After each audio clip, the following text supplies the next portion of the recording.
Iran Israel तनाज़े का ऊंट हतमी तौर पर किस करवट बैठेगा? जंग के इन 12 दिनों में किस मुल्क का पलड़ा भारी रहा और दुनिया अमेरिकी सदर डोनाल्ड ट्रंप पर एतबार करने पर तैयार क्यों नहीं? इन तमाम मौज़ूआत पर बात करते हैं। हमारे साथ चीन के दारुल हुकूमत बीजिंग से मौजूद है माहिर आलमी उमूर सैयद ओन शिराजी। सर, आपने अब तक टीवी को टाइम दिया, मुझे बताइएगा कि मामलात किस जानिब जा रहे हैं और बताइए कि अभी तक ईरान का पलड़ा भारी रहा या अमेरिका और इसराइल का, और क्या अमेरिका और इसराइल रिजीम चेंज वाले मौक़िफ़ से पीछे हट गए हैं?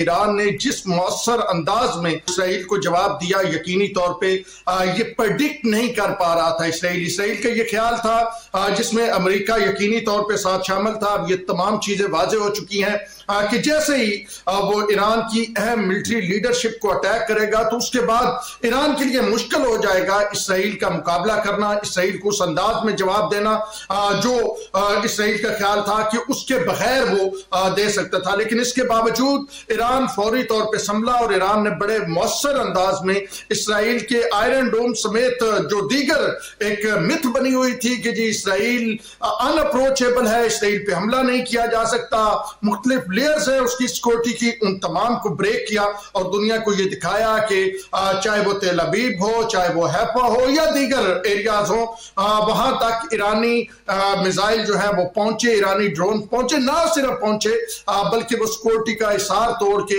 उन्होंने उसको हिट भी किया।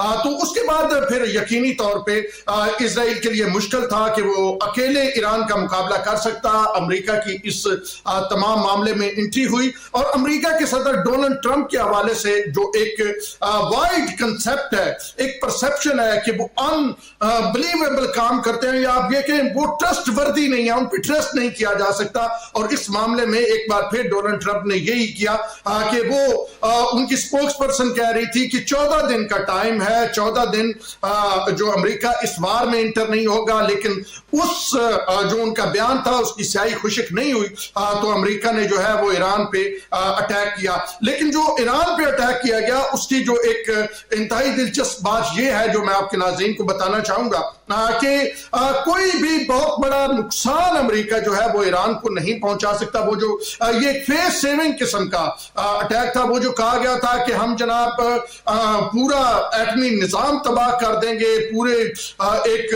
हमें जो है वो फतह हासिल होगी, और बाद में जो बाकायदा तौर पे क्लेम किया गया कि बहुत बड़ी फतह हुई, वो किसी तौर पे भी अमेरिका को फतह हासिल नहीं हुई। उसके बाद फिर इजराइल को भी अटैक करना पड़ा। लेकिन ताहाल जो इत्तलात है उनके मुताबिक ईरान के अहम एटमी असासे जो हैं वो महफूज है।